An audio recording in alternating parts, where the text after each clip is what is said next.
नमस्कार दोस्तों। क्या आपने कभी सोचा है कि देश में लगने वाले हजारों करोड़ के solar park, thermal power plant और बिजली के तारों का जाल बिछाने के लिए पैसा कहां से आता है?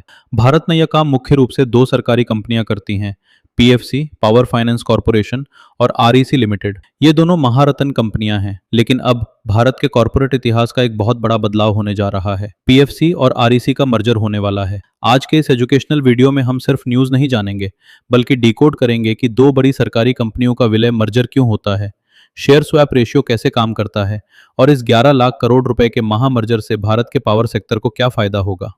आगे बढ़ने से पहले समझते हैं कि ये कंपनियां असल में करती क्या हैं। पीएफसी और आरईसी कोई बैंक नहीं है, ये एनबीएफसीज यानी नॉन बैंकिंग फाइनेंशियल कंपनी है।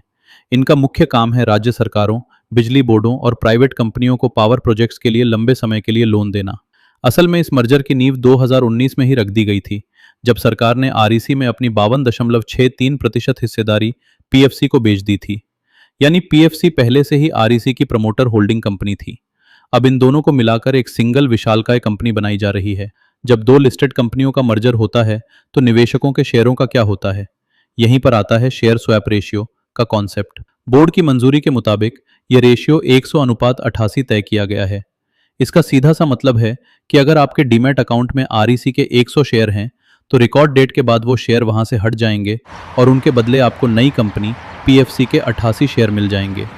ये रेशियो हवा में तय नहीं होता। इसके लिए इंडिपेंडेंट वैल्यूअर्स दोनों कंपनियों की book value, market price, asset quality और भविष्य की कमाई, डिस्काउंटेड कैश फ्लो का गहराई से आकलन करते हैं। अब सबसे बड़ा सवाल, जब दोनों कंपनियां शानदार मुनाफा कमा रही थी, तो मर्जर की क्या जरूरत पड़ी? इसके पीछे तीन बड़े वित्तीय कारण हैं। पैमाने की बचत। जब 11 लाख करोड़ की कंबाइंड बैलेंस शीट वाली एक कंपनी बाजार या विदेशों से पैसा उधार लेने जाएगी, तो उसे बहुत सस्ती ब्याज दर पर पैसा मिलेगा। इसे कॉस्ट ऑफ फंड्स का कम होना कहते हैं। Single exposure limit. आरबीआई के नियमों के अनुसार कोई भी संस्था किसी एक प्रोजेक्ट को अपनी नेटवर्थ के एक सीमित हिस्से तक ही लोन दे सकती है।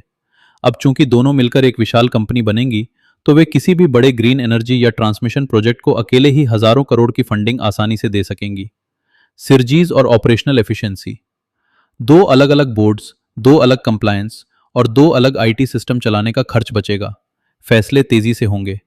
एक स्मार्ट निवेशक के तौर पर आपको सिर्फ खबर सुनकर शेयर नहीं खरीदना चाहिए। मर्जर के बाद आपको नई एंटिटी में तीन चीजें ट्रैक करनी चाहिए। निम, कंपनी जिस रेट पर पैसा उठाती है और जिस रेट पर लोन देती है, उसका अंतर। क्या मर्जर के बाद यह मार्जिन बढ़ रहा है? Asset quality. पावर सेक्टर में पहले बहुत एनपीए होते थे। देखना होगा कि नई कंपनी अपने बैड लोन्स को कैसे कंट्रोल करती है। Loan growth. भारत का लक्ष्य 2030 तक 500 गीगावाट रिन्यूएबल एनर्जी का है, जिसके लिए लाखों करोड़ की फंडिंग चाहिए। क्या नई कंपनी इस डिमांड को पूरा कर पा रही है? निष्कर्ष यह है कि पीएफसी और आरईसी का यह मर्जर भारत के इंफ्रास्ट्रक्चर और सरकारी संस्थाओं को ग्लोबल स्तर का बनाने की दिशा में एक मास्टर स्ट्रोक है।